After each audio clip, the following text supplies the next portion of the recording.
ನಾನು ಕೃತಜ್ಞ. ಇದುವರೆಗೆ ಆಗಿ ಹೋದ 16 ಉಪನ್ಯಾಸಗಳಲ್ಲಿ ಈಗ ಬುದ್ಧಿ ದೇಹವನ್ನು ಮುಟ್ಟಿದ್ದೇವೆ. ಬುದ್ಧಿ ಅಂದರೆ ಅನುಭವ. ಇದನ್ನು ಇಂಗ್ಲಿಷ್ನಲ್ಲಿ ಇಂಟ್ಯೂಷನ್ ಅಂತ ಹೇಳ್ತಾರೆ. Where the tuition ends the intuition begins ಅಂತ. ಮನಸ್ಸು ಕೊನೆಯಾದಾಗ ಅನುಭವ ಪ್ರಾರಂಭವಾಗುತ್ತೆ. ಈಗ ನಾವು ಅನುಭವ ದೇಹದ ವಿಕಾಸ ನೋಡಬೇಕಾಗಿದೆ. ಈ ಘಟ್ಟದಲ್ಲಿ ನಾವು ಆಗಲೇ ನಾನು ಹೇಳಿದ್ದೇನೆ, ಮತ್ತೆ ಜ್ಞಾಪಕ ಮಾಡಿಕೊಳ್ಳೋಣ. ನಮ್ಮ ಪ್ರತಿಯೊಂದು ದೇಹಕ್ಕೂ ಅದರದೇ ಆದ ಪ್ರತ್ಯೇಕವಾದ ಪ್ರಜ್ಞೆ ಇದೆ. ಸುಮ್ಮನೆ ಥಿಯೋಸಾಫಿಕಲ್ ಪುಸ್ತಕಗಳನ್ನು ಅಲ್ಲೊಂದು ಇಲ್ಲೊಂದು ಓದಿದ್ರೆ ಇದೆಲ್ಲ ಪೂರ್ತಿ ಸಿಕ್ಕೋದಿಲ್ಲ. ಐಸಿಸ್ ಅನ್ವೈಲ್ಡ್, ಸೀಕ್ರೆಟ್ ಡಾಕ್ಟ್ರಿನ್ ಆದಿಯಾಗಿ ಎಲ್ಲ ಟೆಕ್ಸ್ಟ್ ಬುಕ್ಸ್ನು ಕೂಡ ಓದಿದ್ರೆ ಇದು ಪ್ರಾಯಶಃ ನಮಗೆ ಅರ್ಥವಾಗುತ್ತೆ. ದೇಹಕ್ಕೆ ಬೇರೆಯಾದ ಪ್ರಜ್ಞೆ ಇದೆ. ಈ ಎಲ್ಲ ದೇಹಗಳ ಮೂಲಕವೂ ಕೆಲಸ ಮಾಡ್ತಾ ಇರುವ ಪ್ರಜ್ಞೆ ಅದು ಇದೆ. ಎಲ್ಲ ದೇಹಗಳ ಮೂಲಕ ಕೆಲಸ ಮಾಡ್ತಾ ಇರೋ ಪ್ರಜ್ಞೆ ನಮ್ಮ ಪುರುಷಾತ್ಮನವರೆಗೂ ಮೇಲಕ್ಕೆ ಇರುತ್ತೆ. ದೇಹ ಪ್ರಜ್ಞೆಗಳಲ್ಲಿ ಎಷ್ಟೆಷ್ಟು ಆಯಾ ದೇಹ ವ್ಯವಸ್ಥೆಯಾಗಿರುತ್ತೋ, ರಚನೆಯಾಗಿರುತ್ತೋ, ಅಷ್ಟಷ್ಟು ಆ ದೇಹದ ಪ್ರಜ್ಞೆಯು ವಿಕಾಸವಾಗುತ್ತೆ. ಭಗವದ್ಗೀತೆಯಲ್ಲಿ ಹೇಳಿರೋ ಹಾಗೆ ಸಮತ್ವಂ ಯೋಗ ಉಚ್ಯತೆ ಅಂತ. ಯೋಗ ಅಂದರೆ ಸಮತ್ವ, ಹಾರ್ಮೋನಿ, ಈಕ್ವಿಲಿಬ್ರಿಯಂ ಅಂತ ಹೇಳ್ಬಹುದು, ಈಕ್ವಾನಿಮಿಟಿ ಅಂತ ಹೇಳ್ಬಹುದು. ಈ ಸಮತ್ವ ಮೊಟ್ಟ ಮೊದಲು ದೇಹಗಳ ಪ್ರಜ್ಞೆಗಳಲ್ಲಿರಬೇಕು. ಅಲ್ಲಿಗೆ ದೇಹ ಪ್ರಜ್ಞೆ ಒಂದೊಂದು ದೇಹದಲ್ಲಿಯೂ ಕೂಡ ಎಷ್ಟು ವಿಕಾಸವಾಗಿ ಸಮತ್ವವನ್ನು ಮುಟ್ಟುತ್ತೋ ಅಂದರೆ ಅಷ್ಟಷ್ಟು ಅದು ವ್ಯವಸ್ಥಿತವಾಗಬೇಕು. ಫಾರ್ ಎಕ್ಸಾಂಪಲ್, ಇವಾಗ ನಮ್ಮ ಕಾರಣ ದೇಹ ತೆಗೆದುಕೊಳ್ಳೋಣ. ಕಾರಣ ದೇಹದಲ್ಲಿ ಬಹಳ ಜನಕ್ಕೆ 1, 2ನೇ ಉಪಲೋಕದ ತತ್ವಗಳು ಮಾತ್ರ ರಚನೆಗೆ ಬಂದಿದೆ. ಇನ್ನೂ 2 ಉಪಲೋಕಗಳ ತತ್ವ ಇನ್ನೂ ರಚನೆಗೆ ಸೇರಿಲ್ಲ. ಹಾಗೆಯೇ ಮನೋದೇಹಕ್ಕೆ, ಮನೋಲೋಕಕ್ಕೆ ಬಂದಾಗ ರೂಪದೇಹದಲ್ಲಿ ಕೆಳಗಿನ 2 ಅಥವಾ 3 ಉಪಲೋಕಗಳ ತತ್ವಗಳಿಂದ ಆ ಕೋಶ ರಚನೆಯಾಗಿದೆ. ಇನ್ನು 4ನೇ ಉಪಲೋಕ ಇನ್ನೂ ರಚನೆಗೆ ಬಹಳ ಜನದಲ್ಲಾಗಿಲ್ಲ. ಅದರಂತೆಯೇ ಕಾರಣದೇಹವನ್ನು ತೆಗೆದುಕೊಂಡಾಗ, ಅರೂಪ ಮನಸ್ಸು, ಮೌನ ಮನಸ್ಸನ್ನು ತೆಗೆದುಕೊಂಡಾಗ ಅದರ 3 ಉಪಲೋಕಗಳಲ್ಲಿ ಕೆಳಗಿನ 1 ಉಪಲೋಕದ ಪ್ರಜ್ಞೆ ಬಹಳ ಜನದಲ್ಲಿ ಸಾಧಾರಣವಾಗಿ, ಸಾಮಾನ್ಯವಾಗಿ ವಿಕಾಸವಾಗಿರುತ್ತೆ. ಕಾರಣ ಅಷ್ಟರ ಮಟ್ಟಿಗೆ ಆ ದೇಹ ರಚನೆಯಾಗಿಲ್ಲ. ಅದು ನಿಜವಾಗಿಯೂ ರಚನೆಯಾಗಿದ್ದರೆ ನಾವು ಯಾವ ಸ್ಥಿತಿಯಲ್ಲಿದ್ದರೂ, ಎಲ್ಲಿದ್ದರೂ, ಒಂದು ಸಂತೆಯೊಳಗಿದ್ರೂ, ಬ್ಯುಸಿ ಸ್ಟ್ರೀಟ್ನಲ್ಲಿ ಹೋಗ್ತಾ ಇದ್ರೂ ಕೂಡ ಒಳಗೆ ನಮಗೆ ಮೌನ ಇರುತ್ತೆ. ಅದು ನಮಗಿನ್ನೂ ಬಂದಿಲ್ಲ. ಆದ್ದರಿಂದ ಆ ದೇಹವೂ ಕೂಡ ಯಾವ ಮನೋಲೋಕದ 3 ಮೇಲಿನ ಉಪಲೋಕಗಳಿಂದ ರಚನೆಯಾಗಿದೆಯೋ ಅದರಲ್ಲಿ 3ನೇ ಉಪಲೋಕದ ತತ್ವ ಇನ್ನೂ ರಚನೆಯಾಗಿ ವ್ಯವಸ್ಥಿತವಾಗಬೇಕಾಗಿದೆ. ಇದರಿಂದ ಮೇಲಕ್ಕೆ ನಾವು ಹೋದರೆ ಬುದ್ಧಿ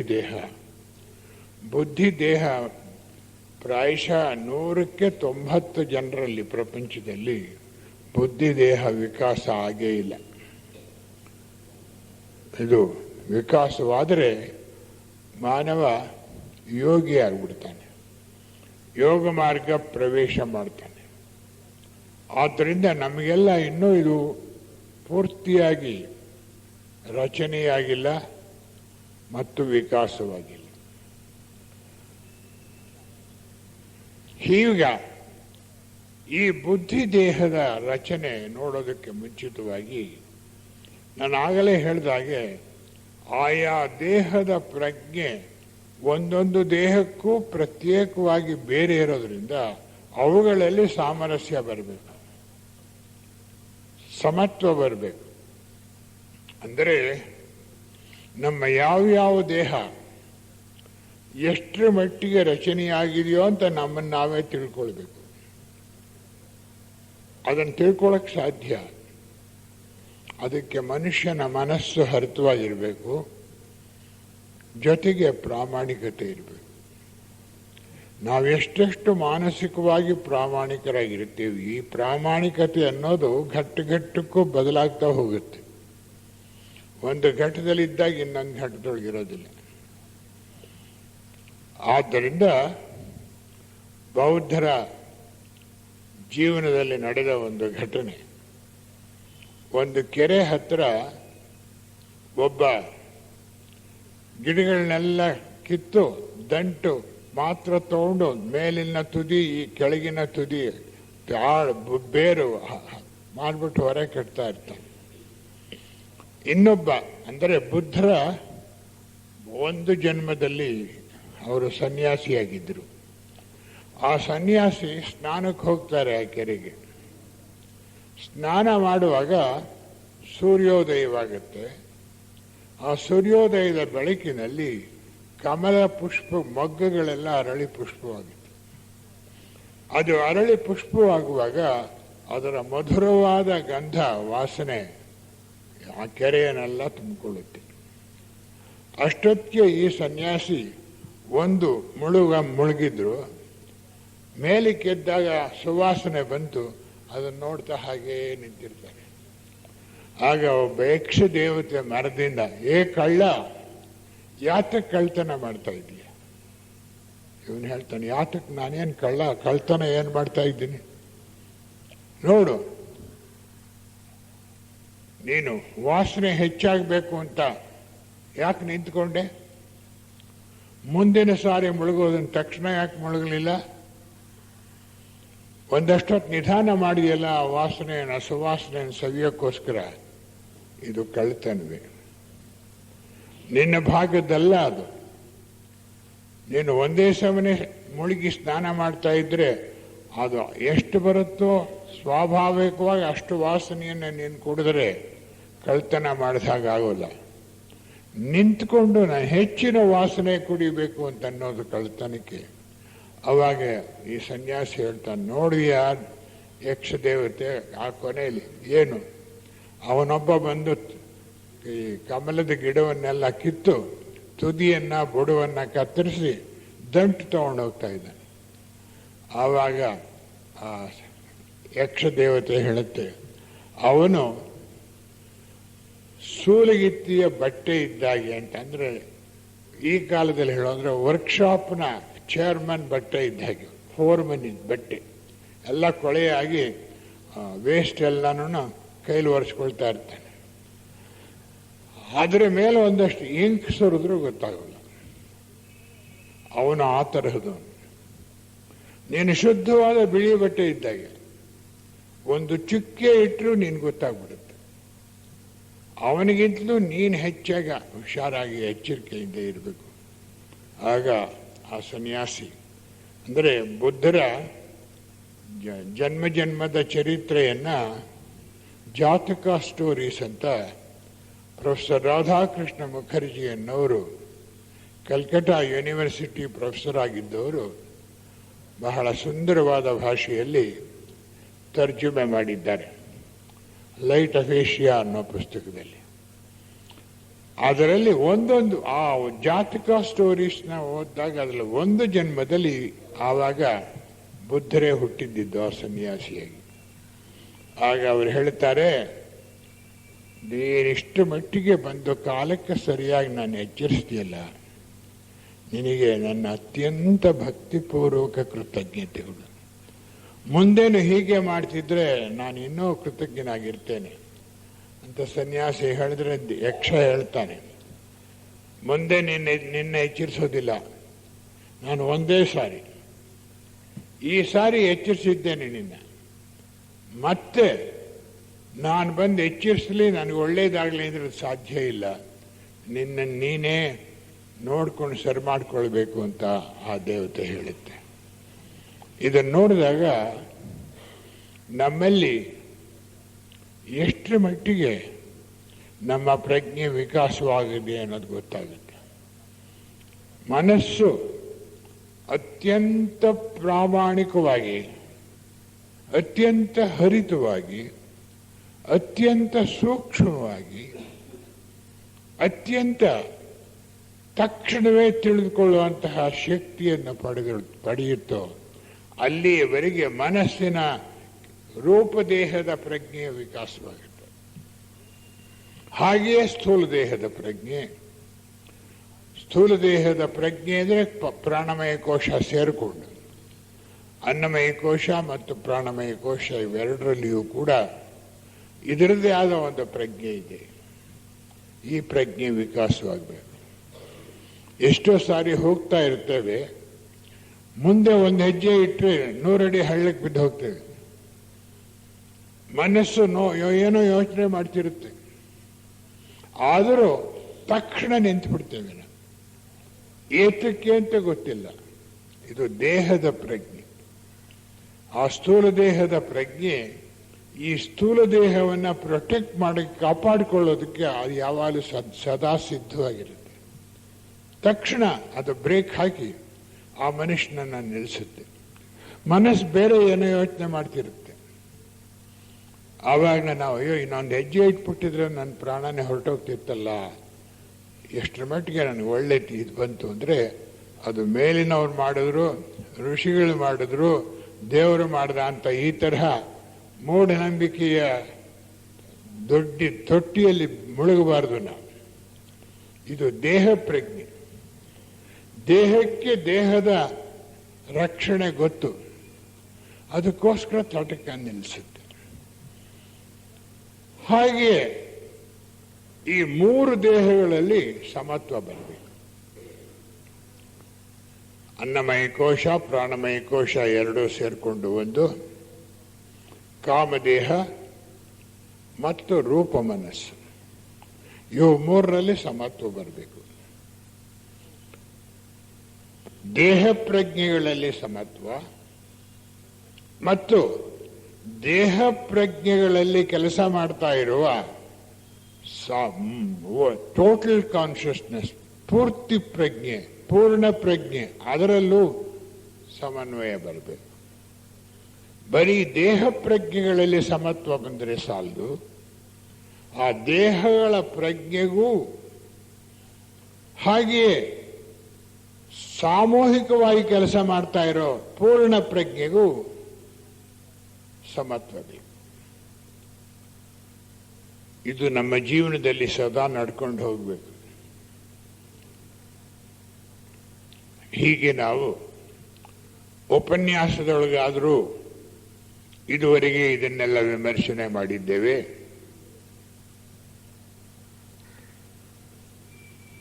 ಈಗ ಬುದ್ಧಿದೇಹ ರಚನೆಯಾಗೋದಕ್ಕೆ ಮುಂಚಿತವಾಗಿ ಕಾರಣದೇಹ ಪೂರ್ತಿ ರಚಿತವಾಗಬೇಕು. ಕಾರಣದೇಹದ ಸ್ವಭಾವ ಮೌನ. ಥಿಯೋಸಾಫಿಕಲ್ ಪರಿಭಾಷೆಯಲ್ಲಿ ಅದನ್ನು ಅರೂಪ ಮನಸ್ಸು ಅಂತಾನೂ ಕೂಡ ಹೇಳ್ತಾರೆ. ಇದು ನನಗೆ ಸರಿಯಾದ ಪದ ಅಂತ ತೋರುತ್ತೆ. ರೂಪ ಮನಸ್ಸಂದ್ರೆ ಸಂಕಲ್ಪಗಳಿಂದ ಕೂಡಿದ ಮನಸ್ಸು, ರೂಪ ಅಂದ್ರೆ ಸಂಕಲ್ಪ ರೂಪ. ಸಂಕಲ್ಪ ರೂಪಗಳಿಂದ ಸೇರಿದಂತಹ ಮನಸ್ಸು ರೂಪದೇಹ ಅಥವಾ ರೂಪ ಮನಸ್ಸು. ಅರೂಪ ಮನಸ್ಸು ಅಂದರೆ ಯಾವ ರೂಪವೂ ಇಲ್ಲದೆ ಇರೋದು, ಸಂಕಲ್ಪಗಳೇ ಇಲ್ಲದೆ ಇರೋದು. ಆ ಸಂಕಲ್ಪಗಳು ಇಲ್ಲದೆ ಇರೋದ್ರಿಂದ ಅದರಲ್ಲಿ ಸದಾ ಮೌನ ನೆಲೆಸಿರುತ್ತೆ. ಈ ಮೌನ ಮನಸ್ಸು ವಿಕಾಸವಾಗಬೇಕು. ಈ ಮೌನ ಮನಸ್ಸು ವಿಕಾಸವಾಗಿ ವ್ಯವಸ್ಥಿತವಾಗಿ ಪೂರ್ತಿಯಾಗಿ ರಚನೆಯಾದ ಮೇಲೆ ಮಾತ್ರವೇ ಅನುಭವ ದೇಹದ ರಚನೆ ಪ್ರಾರಂಭವಾಗುತ್ತೆ. ಆದರೆ ಇದುವರೆಗೆ ನಾವು ಅನುಭವ ದೇಹದ ಪ್ರಜ್ಞೆ ಹೋಗಿ ಬಂದಿದ್ದೇವೆ ಬೇಕಾದಷ್ಟು ಸಾರಿ. ಹೇಗೆ ಯಾವುದಾದರೂ ಒಂದು ಕೆಲಸವನ್ನ ಪೂರ್ಣ ತಲ್ಲೀನರಾಗಿ ಪರಿಪೂರ್ಣ ಪರೋಪಕಾರ ಸ್ವಭಾವದಿಂದ ಇನ್ನೊಬ್ಬರಿಗೆ ಯಾವ ತೊಡಕು ಆಗದ ರೀತಿಯಲ್ಲಿ ತನಗೆ ತೊಡಕಾದರೂ ಅದನ್ನು ಲಕ್ಷಿಸದೆ ಒಂದು ಉಪಕಾರ ಕಾರ್ಯವನ್ನು ಮಾಡ್ತಾ ಇರುವಾಗ ಬುದ್ಧಿ ದೇಹಕ್ಕೆ ಹೋಗುತ್ತೆ ಪ್ರಜ್ಞೆ. ಹೇಗೆ ಅಂತಹ ಕಾರ್ಯದಿಂದ ನಮ್ಮ ಭಾವನಾ ದೇಹ ಪೂರ್ಣ ಪರಿಶುದ್ಧವಾಗುತ್ತೆ, ಪ್ರೇಮ ಭರಿತವಾಗುತ್ತೆ. ಕಾಮದೇಹದ ಸ್ವಭಾವ ರಾಗ ಮತ್ತು ದ್ವೇಷ, ಲೈಕ್ ಅಂಡ್ ಡಿಸ್ಲೈಕ್ ಇವೆರಡೂ ಇರೋದಿಲ್ಲ. ಕಾಮದೇಹ ಪರಿಶುದ್ಧವಾಗಿದೆ. ಈ ಕಾಮದೇಹದಲ್ಲಿ ಪಾರಿಶುದ್ಧತೆಯಿಂದ ಕೂಡಿರುವಂತಹ ಒಂದು ಭಾವನೆ ಇದ್ರೆ ಆ ಭಾವನೆ ನೇರವಾಗಿ ಅನುಭವ ಪ್ರಜ್ಞೆಗೆ, ಇಂಟ್ಯೂಷನಲ್ ಕಾನ್ಷಿಯಸ್ನೆಸ್ಗೆ ಹೋಗುತ್ತೆ. ಮನಸ್ಸಿನ ಮೂಲಕ ಹೋಗಬೇಕಾಗಿಲ್ಲ. ಎರಡು ದಾರಿ. ಕಾಮದೇಹದಲ್ಲಿ ಪರಿಶುದ್ಧ ಪ್ರೇಮದಿಂದ ಕಾಮದೇಹದ ಪರಿಶುದ್ಧ ಪ್ರಜ್ಞೆ ವಿಕಾಸವಾದಾಗ ಅದು ಮನಸ್ಸಿನ ಮೂಲಕ ಹಾದು ಹೋಗಬೇಕಾದ ಅವಶ್ಯಕತೆ ಇಲ್ಲದೆ ನೇರವಾಗಿ ಅನುಭವ ಪ್ರಜ್ಞೆಗೆ ಹೋಗುತ್ತೆ. ಅನುಭವ ಪ್ರಜ್ಞೆಗೂ ಕಾಮದೇಹಕ್ಕೂ ಒಂದು ನೇರವಾದ ಸಂಬಂಧ ಇದೆ. ಇದನ್ನು ನಾವೆಷ್ಟೋ ಸಾರಿ ಅನುಭವಿಸಿರ್ತೇವೆ, ಆದರೆ ಬುದ್ಧಿ ದೇಹ ರಚನೆಯಾಗಿರೋದಿಲ್ಲ. ಬುದ್ಧಿ ದೇಹ ರಚನೆಯಾಗಬೇಕಾಗಿದೆ. ನಾವು ಯೋಗ ಮಾರ್ಗವನ್ನು ಥಿಯೋಸಾಫಿಕಲ್ ಪರಿಭಾಷೆಯಲ್ಲಿ ಗ್ರಂಥಗಳಲ್ಲಿ ಹೇಳಿರುವ ಅನೇಕ ಗ್ರಂಥಗಳನ್ನು ನಾವು ಆಳವಾಗಿ ವ್ಯಾಸಂಗ ಮಾಡಿ ನೋಡಿದಾಗ ಯೋಗ ಮಾರ್ಗ ಪ್ರವೇಶಕ್ಕೆ ಕಾರಣ ದೇಹ ಪೂರ್ತಿ ರಚನೆಯಾಗಿ ಅನುಭವ ದೇಹದ ರಚನೆ ಪ್ರಾರಂಭ ಆಗಿರಬೇಕು.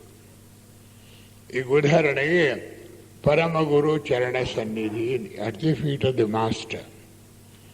ನತದೃಷ್ಟವಶಾತ್ ಇದನ್ನೆಲ್ಲ ಸ್ಥೂಲವಾಗಿ ತಗೋತೇವೆ ನಾವು. ಹಾಗಲ್ಲ. ಪರಮಗುರು ಚರಣ ಎಲ್ಲಿದೆ? ಪರಮಗುರು ಅಂದಾಗ ಸಾಕ್ಷಾತ್ ಋಷಿಗಳು, ಸಾಮಾನ್ಯ ಮಾನವರಲ್ಲ.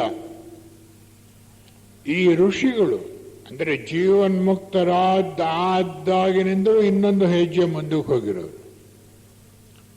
ಜೀವನ್ಮುಕ್ತಿ 5ನೇ ದೀಕ್ಷೆ, ಗುರು ಪದವಿ ಬರಬೇಕಾದ್ರೆ 6ನೇ ದೀಕ್ಷೆ ಆಗಬೇಕು.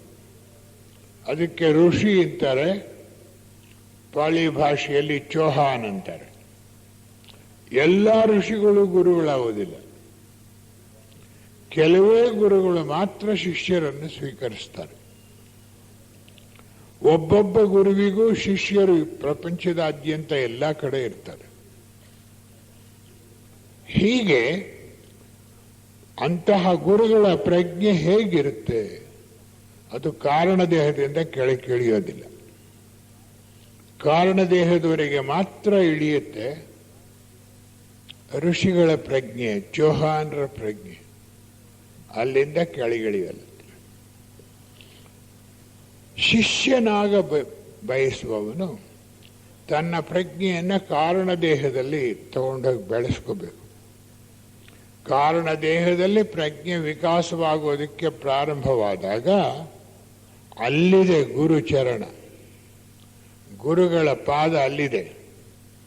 ಅವರ ಅತ್ಯಂತ ಕೆಳಗಿನ ಪ್ರಜ್ಞೆ ಗುರುಗಳ ಪಾದವಿರುವ ಸ್ಥಳ. ಅಂದರೆ ಮೇಲೇರಿದ ಮನುಷ್ಯನ ಪ್ರಜ್ಞೆ ಅಥವಾ ಶಿಷ್ಯನ ಪ್ರಜ್ಞೆ 3 ದೇಹಗಳನ್ನು ದಾಟಿ ಕಾರಣ ದೇಹ ಅಥವಾ ಮೌನ ಮನಸ್ಸನ್ನು ಹೊಕ್ಕು ಅದರ ತುದಿಗೆ ಬಂದಾಗ ಅಲ್ಲಿ ಕಾರಣದೇಹದ ತುದಿಯಲ್ಲಿ ಹಾಗೂ ಅದನ್ನು ಅರೂಪ ಮನಸ್ಸು ಅಂತ ಹೇಳೋಣ, ಅಲ್ಲಿಯವರೆಗೆ ಗುರುಗಳ ಪ್ರಜ್ಞೆ ಬಂದು ನಿಂತಿರುತ್ತೆ. ಆ ಗುರುಗಳ ಪ್ರಜ್ಞೆ ಎಲ್ಲಿ ನಿಂತಿರುತ್ತೋ ಅದು ಪರಮಚರಣ, ಅವರ ಚರಣ. ಪರಮ ಅಂದ್ರೆ ಶ್ರೇಷ್ಠವಾದ ಶರಣ. ಆ ಚರಣದಲ್ಲಿ ಸನ್ನಿಧಿ, ಪರಮಗುರು ಚರಣ ಸನ್ನಿಧಿ, ಆ ಸನ್ನಿಧಿಗೆ ಹೋಗೋದು. ಈ ತರಹದಲ್ಲಿ ನಾವು ಅರ್ಥ ಮಾಡಿಕೊಂಡ್ರೆ ಇದು ಕಾಲಕ್ರಮದಲ್ಲಿ ಒಂದು ಮೂಢನಂಬಿಕೆಯಾಗಲ್ಲ. ನನಗನ್ಸುತ್ತೆ ಇವನ್ನೆಲ್ಲ ಆಳವಾದ ವಿಮರ್ಶೆ ಇಲ್ಲದೆ ಹೋದರೆ ಬರ್ತಾ ಬರ್ತಾ ಇವೆಲ್ಲ ಒಂದು ಮೂಢನಂಬಿಕೆ ಆಗ್ಬಿಡ್ಬಹುದು ಭವಿಷ್ಯದಲ್ಲಿ. ಈಗಾಗಲೇ ನಮ್ಮ ಥಿಯೋಸಾಫಿಕಲ್ ಸೊಸೈಟಿಯ ಅನೇಕ ಕಡೆಗಳಲ್ಲಿ ಮೂಢನಂಬಿಕೆ, ಅಂಧಶ್ರದ್ಧೆಗಳು ಬೆಳೀತಾ ಇದೆ. ಇದ್ಯಾವುದು ಇರಲೇ ಕೂಡದು ಅನ್ನೋ ದೃಷ್ಟಿಯಿಂದಲೇ ಥಿಯೋಸಾಫಿಕಲ್ ಸೊಸೈಟಿ ಸ್ಥಾಪನೆಯಾಗಿದೆ. ಹಾಗೆ ಪರಮಗುರು ಚರಣ ಸನ್ನಿಧಿ ಎಂದಾಗ ದೇಹತಃ ಇರುವ ಪಾದದ ಚರಣವನ್ನು ಮುಟ್ಟೋದಲ್ಲ. ನತದೃಷ್ಟವಶಾತ್ ನಮಗೆ ಅಭ್ಯಾಸ ಬಂದ್ಬಿಟ್ಟಿದೆ. ನಾವು ಒಂದ್ಸಲ ಕ್ಯಾಲಿಫೋರ್ನಿಯಾದಲ್ಲಿ ಸ್ಯಾನ್ ಫ್ರಾನ್ಸಿಸ್ಕೋನಲ್ಲಿ ಉಪನ್ಯಾಸ ಇತ್ತು, ಹೋಗಿದ್ದೆ. ಆಗ ಒಬ್ಬರು ಇನ್ನು ಇಂಡಿಯಾದಿಂದ ಗುರುಗಳು ಬರೋರಿದ್ರು. ಆ ಗುರುಗಳಿಗೆ ಮನೆಗಳು ಹುಡುಕ್ತಾ ಇದ್ರು ಅವರು ಪಾದ ಪೂಜೆಗೆ. ಅದಕ್ಕೆ ಕಂಡೀಷನ್ ಏನು ಅಂದರೆ, ಯಾರು ಪಾದ ಪೂಜೆಗೆ ಅವ್ರನ್ನ ಕರೀತಾರೋ ಅವರು $750 ಕೊಡಬೇಕು. ಸ್ಯಾನ್ ಫ್ರಾನ್ಸಿಸ್ಕೋಗೆ ಆ ಗುರು ಬರಬೇಕಾದ್ರೆ 10 ಜನವಾದರೂ ಸಿಕ್ಕಬೇಕು. $7,500 ಅವನು ಬರಬೇಕು. ಇಂಥವರನ್ನ ಗುರುಗಳು ಅಂತ ಯಾಕೆ ಕರಿಬೇಕು ನಾವು? ಇದು ಪಶ್ಚಿಮ ದೇಶಕ್ಕೆ ಮಾತ್ರವೇ ಅಲ್ಲ, ಈ ದೇಶದಲ್ಲೂ ಅಷ್ಟೇ. ಯಾವ ಅಧ್ಯಾತ್ಮ ಸಂಸ್ಥೆಯಲ್ಲಿ, ಯಾವ ಅಧ್ಯಾತ್ಮ ಗುರುಗಳ ಹತ್ರ ವಿಪರೀತ ದುಡ್ಡಿನ ವ್ಯವಹಾರ ಇರುತ್ತೋ ಅವರನ್ನು ನಾವು ಹೆಚ್ಚು ಭಕ್ತಿಯಿಂದ ನೋಡ್ತೀವಿ. ಇಲ್ಲೇ ಹತ್ತಿರದಲ್ಲೇ ಒಂದು ದೇವಸ್ಥಾನಕ್ಕೆ ನಾನು ಕರೆದ್ರು. ಅಲ್ಲಿ ಪರಮ ಭಕ್ತರೊಬ್ಬರು, ಇದನ್ನು ಯಾರು ಮಾಡಿದ್ರು ಗೊತ್ತೇ ದೇವಸ್ಥಾನ? ಸರಿ, ಏನು ಸಮಾಚಾರ? ಈ ಗುರುಗಳಿಗೆ ಒಂದು ರಾತ್ರಿ ಬೆಳಿಗ್ಗೆ 5 ಕೋಟಿ ಬೇಕು ಅಂದ್ರೆ ಬೆಳಿಗ್ಗೆ ಬಂದು ಬಿದ್ಬಿಡಿರುತ್ತೆ. ನಾನು ಹೇಳಿದೆ, ನಾನು ಇಂಟರ್ವ್ಯೂ ಕ್ಯಾನ್ಸಲ್ ಮಾಡಿ ಅಂತ. ಯಾಕೆ ಅಂದ್ರೆ ನನ್ನ ಹತ್ರ ಕೋಟಿ ಇಲ್ಲ. ಈ ಕೋಟಿನ ಸಂಪಾದನೆ ಮಾಡೋರ ಹತ್ರ ನನಗೇನಿದೆ ಕೆಲಸ, ನಿಲ್ಲಿಸ್ಬಿಡಿ ಅಂತ ನಾನು ಅವ್ರನ್ನ ನೋಡಕ್ಕೆ ಹೋಗಲಿಲ್ಲ. ಹೀಗಾಗಿದೆ ನಮ್ಮ ದೇಶದಲ್ಲೂ ಕೂಡ. ಪಶ್ಚಿಮ ದೇಶದಲ್ಲಿ ಹೆಚ್ಚಾಗಿದೆ, ಭಾರತದಲ್ಲಿ ಇದು ಬೆಳೀತಾ ಇದೆ. ಯಾವ್ಯಾವ ಸಂಸ್ಥೆಯಲ್ಲಿ ಹೆಚ್ಚು ಶುಲ್ಕ ಕೊಡಬೇಕು ಅಲ್ಲಿಗೆ ಹೆಚ್ಚು ಗೌರವ ಕೊಡ್ತೇವೆ ನಾವು, ಹೆಚ್ಚು ದುಡ್ಡು ಕೊಡ್ತೀವಲ್ಲ ಅಂತ ಈ ಮನೋಭಾವ ಹೋಗ್ಬೇಕು. ಅಂದರೆ ಒಂದೊಂದು ದೇಹದ ಪ್ರಜ್ಞೆಯು ಪೂರ್ಣ ವಿಕಾಸವಾದಾಗ ಬಹುಮಟ್ಟಿಗೆ ರೂಪ ಮನಸ್ಸಿನ ಪ್ರಜ್ಞೆ ವಿಕಾಸವಾದಾಗ, ಕಾಮದೇಹದ ಪ್ರಜ್ಞೆ ಪರಿಪೂರ್ಣವಾಗಿ ವಿಕಸಿತವಾದಾಗ ಇಂತಹ ಮೂಢನಂಬಿಕೆಗಳಿಗೆ ನಾವು ಬೀಳೋದಿಲ್ಲ, ಅಂಧಶ್ರದ್ಧೆಗಳಿಗೂ ನಾವು ಬೀಳೋದಿಲ್ಲ. ನಾನು ಇದನ್ನು ಹೆಸರು ಹೇಳಕ್ಕೆ ಹೋಗಲ್ಲ, ನಮ್ಮಲ್ಲೂ ಬಂದ್ಬಿಡ್ತಾ ಇದೆ. ಗುರುಗಳ ಪಠ್ಯಕ್ಕೆ ಹಾಕಿರೋ ಹೂವನ್ನು ಎಲ್ಲರೂ ತಲೆಗೆ ಮುಡ್ಕೋತಾರೆ, ಇಟ್ಕೊಂಡು ನೆವರ್ ಬಿಡ. ಆ ಪುಷ್ಪನ ಮುಡ್ಕೊಳ್ಳೇಬಾರ್ದು. ಅದನ್ನು ತಂದ್ಬಿಟ್ಟು ಎಲ್ರಿಗೂ ಒಂದೊಂಚೂರು ಕಟ್ ಮಾಡಿಕೊಡೋದು ನೋಡಿದೆ ನಾನು. ನಿಜವಾಗಿಯೂ ನನಗೆ ತುಂಬ ಸಂಕಟವಾಗಿತ್ತು. ಪ್ರಾರಂಭ ಆಗಿದೆ ನಮ್ಮಲ್ಲಿ ಅಂಧಶ್ರದ್ಧೆ ಬೆಳೆಯೋದಕ್ಕೆ. ಇದೊಂದು ಅಂಧಶ್ರದ್ಧೆ ಆಗ್ತಾ ಇದೆ. ಫೋಟೋಗಳಿಗೆ ಹಾಕಿದ ಹಾರವನ್ನು ನಮ್ಮ ತಲೆಗೆ ಹಾಕಿ ಮುಡ್ಕೋಬಾರ್ದು. ಹಾಗೆ ಮುಡ್ಕೊಂಡ್ರೆ ನಮ್ಗೆ ಅಷ್ಟು ಪರಿಶುದ್ಧತೆ ಬೇಕು. ಬಹಳ ಕಷ್ಟ ಅದು, ನಮಗೆ ಗೊತ್ತಾಗೋದಿಲ್ಲ. ಅದರ ಪರಿಣಾಮ ಏನಾಗುತ್ತೆ ಅಂತ ನಮಗೆ ಕಾಣೋದಿಲ್ಲ. ನಮ್ಮ ಪ್ರಗತಿ 10 ಜನ್ಮದ ಪ್ರಗತಿ ಕಮ್ಮಿ ಆಗ್ಬಿಡುತ್ತೆ. ನಾವು ಮುಂದಕ್ಕೆ ಹೋಗೋಕ್ಕಾಗೋದಿಲ್ಲ. ಇದನ್ನೆಲ್ಲ ನಾವು ಗಮನ ಇಟ್ಟು ನೋಡ್ಕೋಬೇಕು. ಒಂದ್ಸಲ ಹೈದರಾಬಾದ್ಗೆ ಜನರಾಯ ದಾಸರು ಕರ್ಕೊಂಡು ಹೋಗಿದ್ದೆ ನಾನು. ಅವಾಗ ನಾನು ಇಂಡಿಯಾದೊಳಗೆಲ್ಲ ಲೆಕ್ಚರರ್ ಆಗಿ ಓಡಾಡ್ತಾ ಇದ್ದೆ ಥಿಯೋಸಾಫಿಕಲ್ ಸೊಸೈಟಿಯಲ್ಲಿ. ಅವ್ರನ್ನ ಕರ್ಕೊಂಡು ಹೋದೆ. ಒಂದು ಮೀಟಿಂಗ್ ಏರ್ಪಾಡು ಮಾಡಿದ್ದು. ಅಲ್ಲಿ ಋಷಿಗಳ ಫೋಟ ಇಡೋ ಜಾಗಕ್ಕಿಂತ ಜನರಾಯದಾಸರು ಕೂತ್ಕೊಳ್ಳೋ ಕುರ್ಚಿ ಸ್ವಲ್ಪ ಎತ್ತರವಾಗಿತ್ತು. ಆ ತಕ್ಷಣವೇ ಎಲ್ಲರನ್ನು ಕರೆದು ಆ ಋಷಿಗಳ ಫೋಟೋವನ್ನು ಇನ್ನೂ ಎತ್ತರ ಮಟ್ಟಕ್ಕೆ ಇರಿಸಿ ಆಮೇಲೆ ಅವರು ಆ ಮೀಟಿಂಗ್ ಅಟೆಂಡ್ ಮಾಡಿದರು. ಅಂದರೆ ಅಷ್ಟೊಂದು ಭಕ್ತಿ ಬೇಕು, ಅಂಧಶ್ರದ್ಧೆ ಆಗಬಾರ್ದು. ಇದು ಬೆಳ್ಕೊಂಡು ಹೋಗುತ್ತೆ. ಫಾರ್ ಎಕ್ಸಾಂಪಲ್, ನಾನು ಮುಂದಿನ ಉಪನ್ಯಾಸದಲ್ಲಿ ರಿಲಿಜನ್ ಮೇಲೆ ಮಾತಾಡೋನಿದ್ದೀನಿ. ಎಮರ್ಜಿಂಗ್ ನ್ಯೂ ರಿಲಿಜನ್ ಆ ವಿಷಯದಲ್ಲಿ. ಅದರಲ್ಲೂ ಸ್ವಲ್ಪ ಇದನ್ನೆಲ್ಲ ನಾನು ತಗೊಳ್ತೀನಿ ಇವತ್ತು. ಹೀಗೆ ಬುದ್ಧಿದೇಹದ ಪ್ರಜ್ಞೆ ವಿಕಾಸವಾಗಬೇಕಾದ್ರೆ ಪರಮಗುರು ಚರಣ ಸನ್ನಿಧಿಗೆ ನಮ್ಮ ಪ್ರಜ್ಞೆ ಬಂದಿರಬೇಕು. ಆ ಪುಸ್ತಕಗಳು ಹಾಗೆ ಇದೆ, ಹೆಸರುಗಳು. ಪರಮಗುರು ಚರಣ ಸನ್ನಿಧಿ, ಅದು 1ನೇ ದೀಕ್ಷೆ ಕರ್ಕೊಂಡು ಹೋಗುತ್ತೆ. ಇದಾದ್ಮೇಲೆ ವಾಯ್ಸ್ ಆಫ್ ದಿ ಸೈಲೆನ್ಸ್, ಮೌನವಾಣಿಯಿಂದ. ಇದು ಮೌನವಾಣಿಯನ್ನು ಟ್ರಾನ್ಸ್ಲೇಷನ್ ಪೂರ್ತಿ ಅರ್ಥವಾಗುವುದಿಲ್ಲ. ಮೌನದ ವಾಣಿ, ವಾಯ್ಸ್ ಆಫ್ ದಿ ಸೈಲೆನ್ಸ್ ಅಂತಾರೆ, ಮೌನದ ವಾಣಿ. ಅದಾದ್ಮೇಲೆ ಲೈಟ್ ಆನ್ ದಿ ಪಾತ್, ಮಾರ್ಗ ಜ್ಯೋತಿ ಅಲ್ಲ, ಲೈಟ್ ಆನ್ ದಿ ಪಾತ್, ಮಾರ್ಗದ ಮೇಲಿನ ಜ್ಯೋತಿ. ಈ ಪದಗಳಲ್ಲಿ ಕೂಡ ಇದರ ಅರ್ಥ ನಾವು ಮನಸ್ಸು ಬರಬೇಕು. At the feet of the master, ಪರಮಗುರು ಚರಣ ಸನ್ನಿಧಿ 1ನೇ ದೀಕ್ಷೆ ಕರ್ಕೊಂಡು ಹೋಗುತ್ತೆ. ವಾಯ್ಸ್ ಆಫ್ ದಿ ಸೈಲೆನ್ಸ್ ಅಥವಾ ಮೌನದ ವಾಣಿ 4ನೇ ದೀಕ್ಷೆ ಕರ್ಕೊಂಡು ಹೋಗುತ್ತೆ. ಲೈಟ್ ಆನ್ ದಿ ಪಾತ್ ಅಥವಾ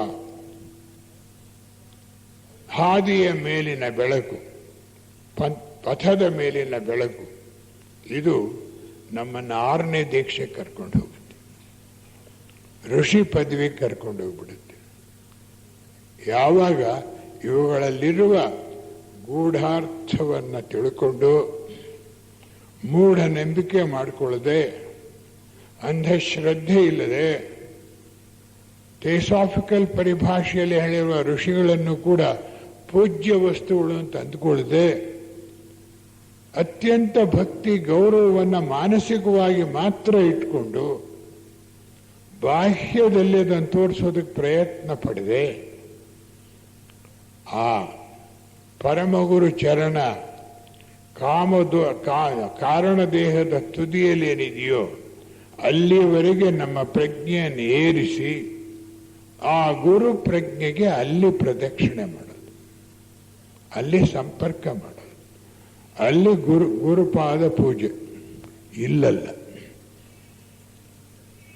ನಾನಾಗಲೇ ಹೇಳಿದಾಗ ಸ್ಯಾನ್ ಫ್ರಾನ್ಸಿಸ್ಕೋನಲ್ಲಿ ಆದಾಗೆ ಪ್ರಪಂಚದಾದ್ಯಂತ ಇದಾಗ್ತಾ ಇದೆ. ಈಗ ಎಲ್ಲೆಲ್ಲಿ ಸನ್ಯಾಸಿಗಳಿರ್ತಾರೋ ಅಲ್ಲೆಲ್ಲ ದುಡ್ಡಿನ ವ್ಯವಹಾರ ಇರುತ್ತೆ. ಒಬ್ಬ ಸನ್ಯಾಸಿ ಒಂದು ಕಾರ್ನಲ್ಲಿ ಹಿಂದೆ ಕೂತ್ಕೊಂಡು ಹೋಗ್ತಿದ್ರೆ ಇನ್ನೊಂದು ಕಡೆ ಒಬ್ಬ ಮಿನಿಸ್ಟರ್ ಕೂತ್ಕೊಂಡಿರ್ತಾನೆ. ಎಲ್ಲಿಗೆ ಬಂತು ನಮ್ಮ ನೈತಿಕತೆ, ಆಧ್ಯಾತ್ಮಿಕತೆ? ಎಷ್ಟು ಕೆಳಗೆ ಇಳಿಸ್ಬಿಟ್ಟಿದ್ದೇವೆ. ಆದ್ದರಿಂದ ಬುದ್ಧಿದೇಹದ ಪ್ರಜ್ಞೆ ವಿಕಾಸವಾಗುವುದಕ್ಕೆ ಮುಂಚಿತವಾಗಿ ಕಾರಣದೇಹದ ಪ್ರಜ್ಞೆ ವಿಕಾಸವಾಗಿರಬೇಕು.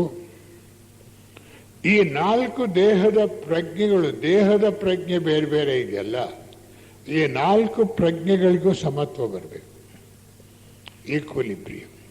ಹಾಗೆಯೇ ಈ ಎಲ್ಲ ಪ್ರಜ್ಞೆಗಳ ಮೂಲಕವೂ ಕೆಲಸ ಮಾಡ್ತಾ ಇರೋ ಪ್ರಜ್ಞೆ ಒಂದಿದೆಯಲ್ಲ ನಮ್ದು, ಪೂರ್ಣ ಪ್ರಜ್ಞೆ, ಅದಕ್ಕೂ ದೇಹಗಳ ಪ್ರಜ್ಞೆಗೂ ಪರಸ್ಪರ ಸಮಾನತ್ವ ಬೇಕು. ಈ ವಿಷಯ ನಿಮಗೆ ಎಷ್ಟೋ ಮೇಲ್ಮಟ್ಟದ ಗ್ರಂಥಗಳನ್ನು ಓದೋದ್ರಿಂದ ಸಿಕ್ಕೋದಿಲ್ಲ.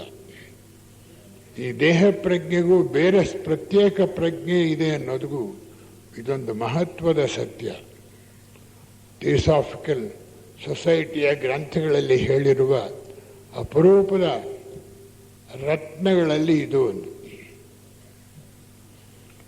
ಕಾರಣದೇಹ ಯಾವಾಗ ಮೌನ ಭರಿತವಾಗುತ್ತೋ, ವಿಕಾಸವಾಗುತ್ತೋ,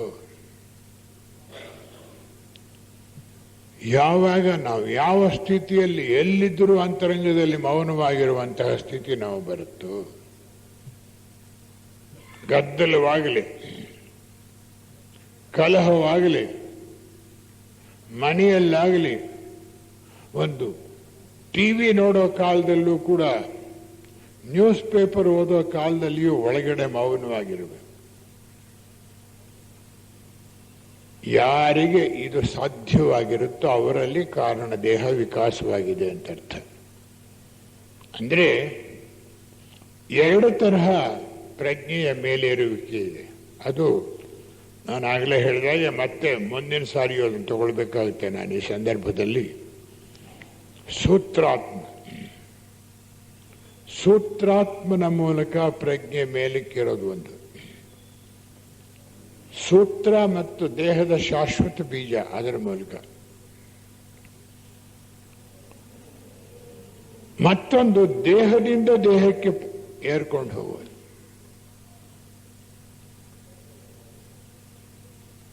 ಈ ದೇಹದ ಪ್ರತ್ಯೇಕ ಪ್ರಜ್ಞೆಗೂ ಆ ದೇಹದ ಶಾಶ್ವತ ಬೀಜಕ್ಕೂ ಸಂಬಂಧ ಇದೆ.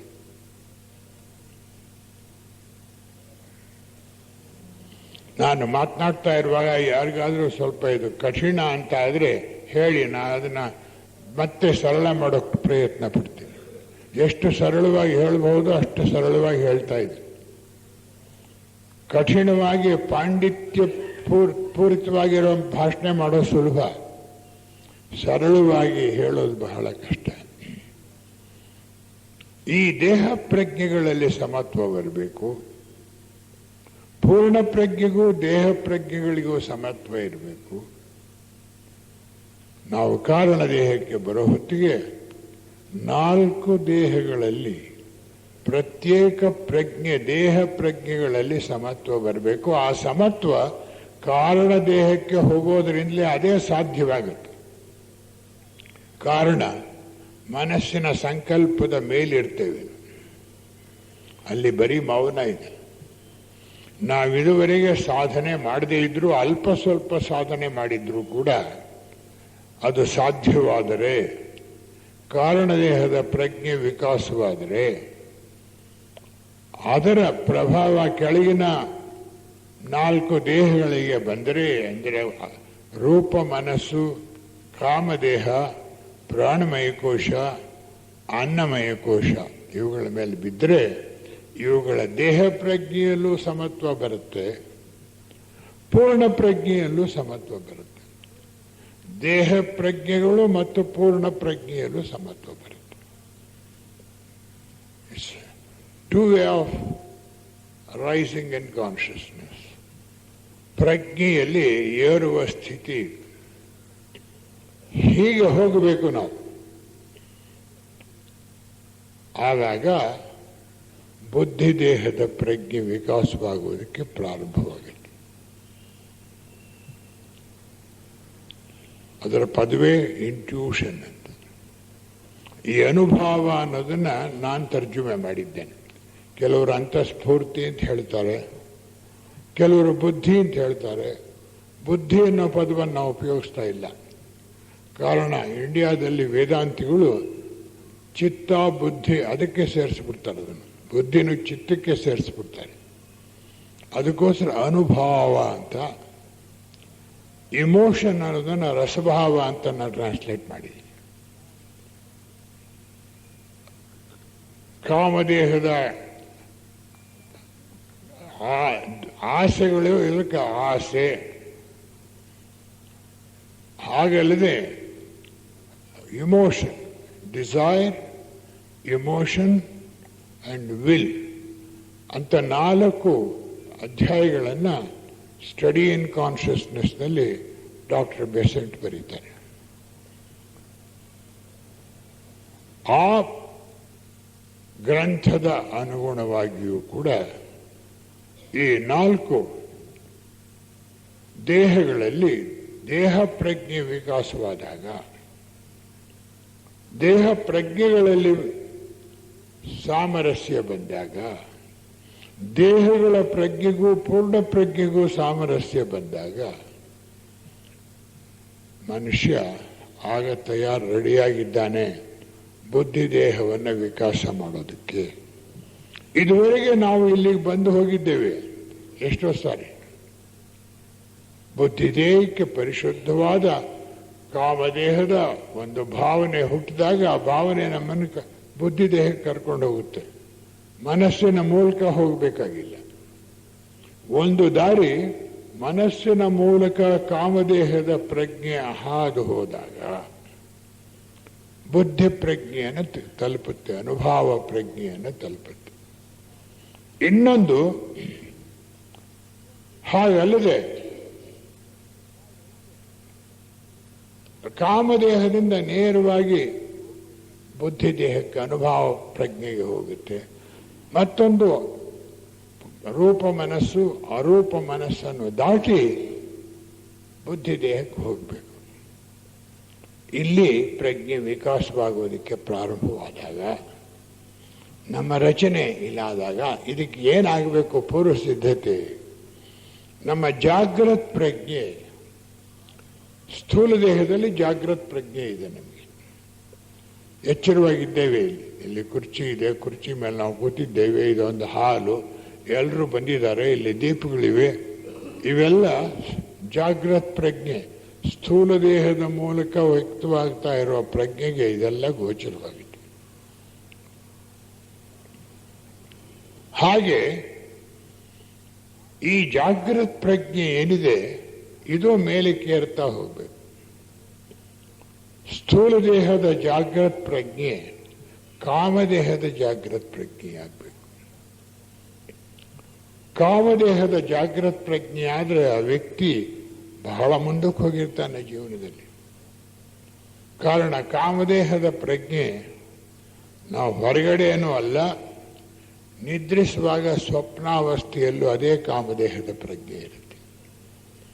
ಯಾರಿಗೆ ಸ್ಥೂಲ ದೇಹದಲ್ಲಿದ್ದ ಜಾಗೃತ್ ಪ್ರಜ್ಞೆ, waking consciousness, when it becomes the waking consciousness of the astral body,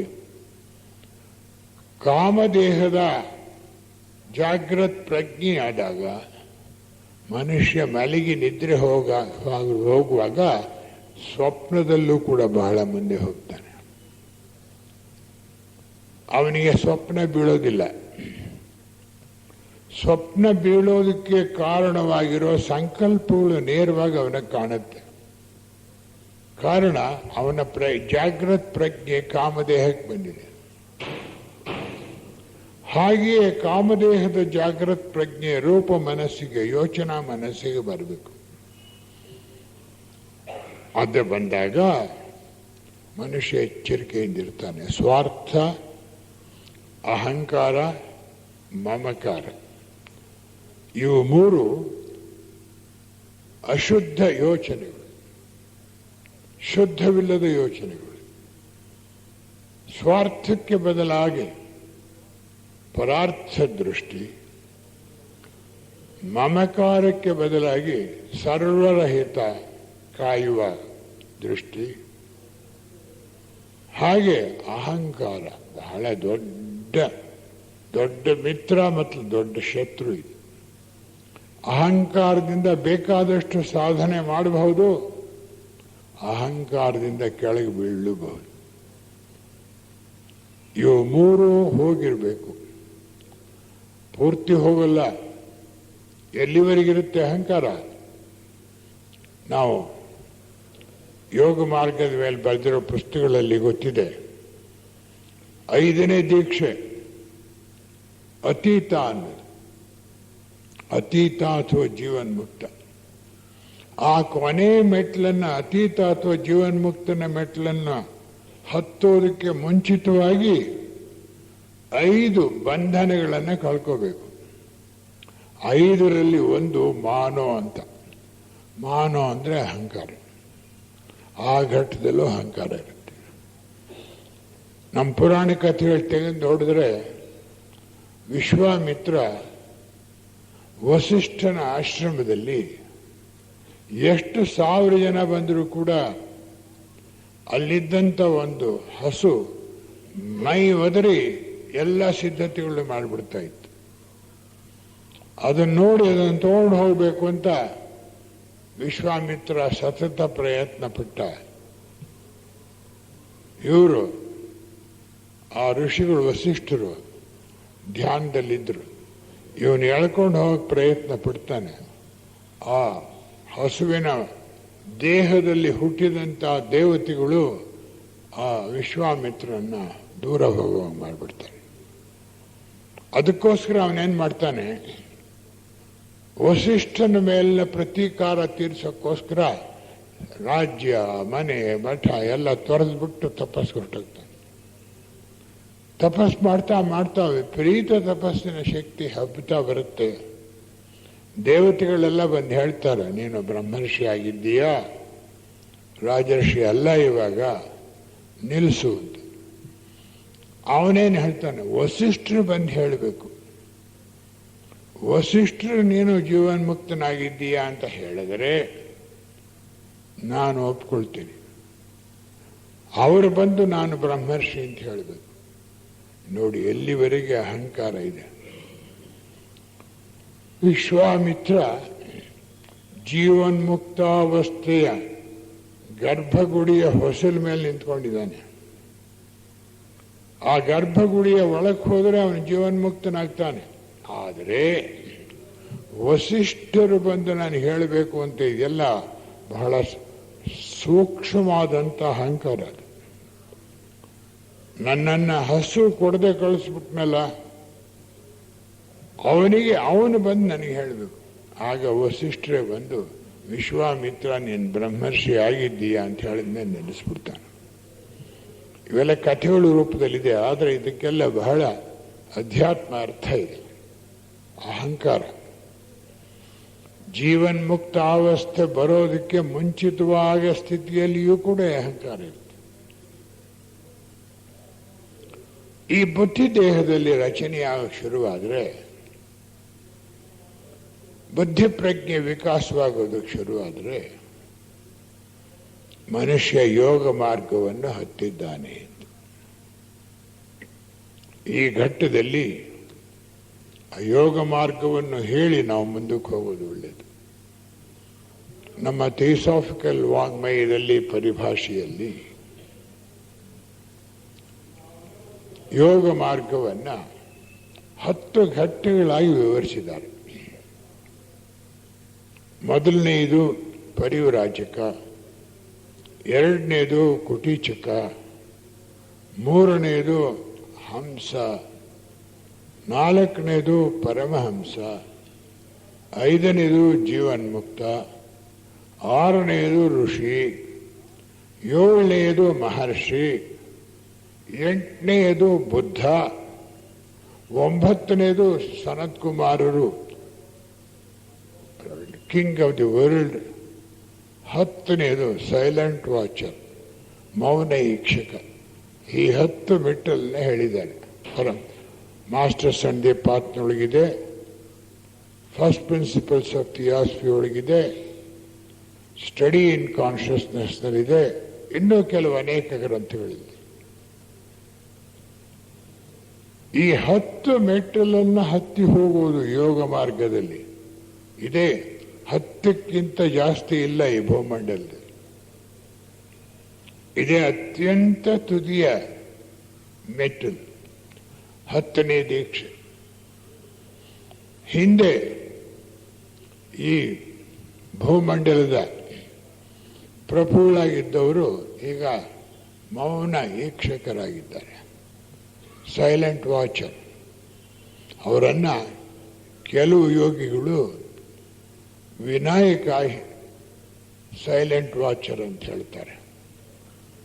ವಿನಾಯಕನಿಗೆ ಹಿಂದೆ he was the world of the king of the world, now he is the silent watcher ಅಂತ. ಸನತ್ ಕುಮಾರರಿಗೂ ಒಂದು ಮೆಟ್ಲು ಮೇಲಿನ ಸ್ಥಿತಿ. ಆದ್ದರಿಂದ ಈ ಮೆಟ್ಟಲು ಎಷ್ಟು ದೀರ್ಘವಾಗಿದೆ, ಸುಲಲಿತವಾಗಿದೆ. ಅಂಧಶ್ರದ್ಧೆ ಮೂಢನಂಬಿಕೆಗಳಿಗೆ ವ್ಯತಿರಿಕ್ತವಾಗಿದೆ. ಈ ಯೋಗ ಮಾರ್ಗದಲ್ಲಿ ಪ್ರವೇಶ ಮಾಡಬೇಕಾದ್ರೆ ಬುದ್ಧಿ ದೇಹ ವಿಕಾಸವಾಗೋದಕ್ಕೆ ಪ್ರಾರಂಭವಾಗಬೇಕು. ಅದಕ್ಕೋಸ್ಕರವೇ ನಾನು ಆಗಲೇ ಹೇಳಿದಾಗೆ ಮೊದಲನೇ ಹೆಜ್ಜೆ ಯೋಗ ಮಾರ್ಗದಲ್ಲಿ ಪರಿವ್ರಾಜಕ ಅಂತ. ಪರಿವ್ರಾಜಕ ಅಂದರೆ ವಾಂಡರರ್, ತಿರುಗ್ತಾ ಇರೋನು, ಊರೂರು ತಿರುಗುವನು. ಅನೇಕರು ಪರಿವ್ರಾಜಕರು ಅಂತ ಹೆಸರಿಟ್ಕೊಂಡು ದಿನಕ್ಕೊಂದು ಊರಿಗೆ ಹೋಗ್ತಾರೆ. ಒಂದೊಂದು ದಿನವೂ 3 ಮನೆ ಊಟ ಸಿಕ್ಕುತ್ತೆ ರುಚಿ ರುಚಿಯಾಗಿ, ಒಂದು ರಾತ್ರಿ ಮೇಲೆ ಇರೋಲ್ಲ ಅಂತ. ಆ ಪರಿವ್ರಾಜಕತೆ ಇಲ್ಲ. ಸ್ಥೂಲ ದೇಹದಲ್ಲಿ ಇರುವಂತಹ ಓಡಾಟವಲ್ಲ, ಬುದ್ಧಿ ದೇಹದಲ್ಲಿ. ಆಗ ತಾನೇ ಇವನ ಪ್ರಜ್ಞೆ ಬುದ್ಧಿ ದೇಹವನ್ನು ಪ್ರವೇಶಿಸಿದೆ. ಇಲ್ಲಿ ಬುದ್ಧಿಯ ಪ್ರಜ್ಞೆ ಪೂರ್ತಿ ವಿಕಾಸವಾಗಿಲ್ಲ. ಆದ್ದರಿಂದ ಅಸ್ಪಷ್ಟವಾಗಿ ಅನುಭವ ದೇಹದಲ್ಲಿ ಅನುಭವ ಪ್ರಜ್ಞೆ ಸದಾ ಚಲಿಸ್ತಾ ಇದೆ. ಅದನ್ನ ಪರಿವ್ರಾಜಕ ಅಂತ ಹೇಳಿದ್ದಾರೆ. ಎರಡನೇ ದೀಕ್ಷೆಗೆ ಬಂದಾಗ ಕುಟೀಚಕ ಅಂತ, ಗುಡಿಸಲು ಹಾಕ್ಕೊಂಡಿರೋದು. ಎಷ್ಟೋ ಜನ ಗುಡಿಸಲು ಹಾಕೊಂಡು ಕಾಡಿನೊಳಗಿರ್ಬೋದು, ಪ್ರಾಯಶಃ ಇನ್ನು 10 ವರ್ಷ ಆದರೆ ಕಾಡೇ ಇರೋಲ್ಲ, ಕಾಡು ಹೋಗೋದಿಲ್ಲಿ, ನಾಶವಾಗ್ತಾ ಇದೆ. ಗುಡಿಸಲು ಹಾಕೊಂಡು ಹೋಗಿದ್ದಾನೆ ಅಂದರೆ ಹೊರಗಿನ ಗುಡಿಸಲಲ್ಲ, ಬುದ್ಧಿ ದೇಹದ ಪ್ರಜ್ಞೆ ವಿಕಾಸವಾಗಿ ಬುದ್ಧಿ ದೇಹದ ಪ್ರಜ್ಞೆಯಲ್ಲಿ ನೆಲೆಸಿದ್ದಾನೆ. ಅಂದರೆ ಅವನ ಜಾಗೃತ ಪ್ರಜ್ಞೆ ಮೇಲಿಕ್ಕೇರಿದೆ. ಆಗಲೇ ನೋಡುವುದು ಸ್ಥೂಲ ಪ್ರಜ್ಞೆಯಿಂದ ಕಾಮದೇಹದ ಪ್ರಜ್ಞೆ, ಕಾಮದೇಹದ ಪ್ರಜ್ಞೆಯಿಂದ ಮನೋದೇಹಕ್ಕೆ ಜಾಗೃತ ಪ್ರಜ್ಞೆ ಹೋದಾಗ ಸ್ವಾರ್ಥ, ಅಹಂಕಾರ, ಮಮಕಾರಗಳಿರೋಕ್ಕೆ ಅವಕಾಶ ಇಲ್ಲ. ಅಲ್ಲಿಂದ ಮೌನ ಮನಸ್ಸಿಗೆ ಹೋದಾಗ ಮೌನ ಮನಸ್ಸಿನ ಕಾರಣ ದೇಹದ ಪ್ರಜ್ಞೆ ಮತ್ತು ಪೂರ್ಣ ಪ್ರಜ್ಞೆ ಯಾವಾಗಲೂ ಒಂದೇ ಮಟ್ಟದಲ್ಲಿವೆ. ಅಲ್ಲಿ ಒಂದೇ ಸಮನೆ ಮೌನ ತುಂಬಿದೆ. ಮತ್ತೆ ನಮ್ಮ ಪ್ರಜ್ಞೆ ಬುದ್ಧಿ ದೇಹಕ್ಕೆ ಇರಬೇಕು. ಜಾಗೃತ ಪ್ರಜ್ಞೆ ಅಥವಾ ವೇಕಿಂಗ್ ಕಾನ್ಷಿಯಸ್ನೆಸ್. ಇದು ಸ್ವಲ್ಪ ಕಷ್ಟವಾಗಿ ಕಾಣಬಹುದು ನಿಮಗೆ. ಇದು one of the fundamentals of theosophy. ಮೇಲ್ಮಟ್ಟದಲ್ಲಿ ಬುದ್ಧಿ ದೇಹಕ್ಕೆ ಹೋಗೋದಕ್ಕೆ ಕುಟೀಚಕ ಅಂದ್ರೆ ಗುಡಿಸ್ಲಾಕೊಂಡಿರೋನು. ಅಂದ್ರೆ ಅಲ್ಲಿ ಅಸ್ಪಷ್ಟವಾಗಿಲ್ಲ ಅವನು. ಬುದ್ಧಿ ದೇಹದ ಪ್ರಜ್ಞೆ ವಿಕಾಸವಾಗಿದೆ, ಸ್ಪಷ್ಟತೆಯಿಂದ ಅಲ್ಲೇ ನೆಲೆಸಿದ್ದಾನೆ. ಅಂತಹವನ ಬಾಹ್ಯ ಜೀವನ ಏನಾಗುತ್ತೆ? ಜಾಗೃತ ಪ್ರಜ್ಞೆ ಬುದ್ಧಿಮಟ್ಟಕ್ಕೆ ಹೋಗಿದ್ರೂ ಕೂಡ ಸ್ಥೂಲ ಪ್ರಪಂಚದಲ್ಲಿ ವ್ಯವಹಾರ ಮಾಡುವಾಗ ಆ ಬುದ್ಧಿ ಅಥವಾ ಅನುಭವ ಪ್ರಜ್ಞೆಯಿಂದಲೇ ನಮ್ಮ ಈ ಬಾಹ್ಯ ಲೋಕದ ಕೆಲಸಗಳನ್ನು, ಕಾರ್ಯಗಳನ್ನು ನಡೆಸ್ತೇವೆ. ನಾವು ಇದಕ್ಕೊಂದು ದಿಕ್ಕನ್ನು ಕೊಡ್ತೇವೆ. ನಾನೇನು ಮಾಡೋಕ್ಕಾಗಲ್ಲ. ಇನ್ನೊಂದು 5-6 ಉಪನ್ಯಾಸಗಳು ಇದು ಕೊನೆಯಾಗತ್ತೆ. ಇನ್ನು ಮುಂದೆ ಬರೋದೆಲ್ಲ ಸ್ವಲ್ಪ ಆಳವಾಗಿರುತ್ತೆ, ಕಠಿಣವಾಗಿರಬಹುದು. ನನ್ನ ಕ್ಷಮಿಸ್ಬಿಡಿ. ಇಲ್ಲದೇ ಥಿಯಾಸಫಿಯ ಮೂಲ ತತ್ವಗಳಿಗೆ ನಾನು ದ್ರೋಹ ಮಾಡಿದೆ.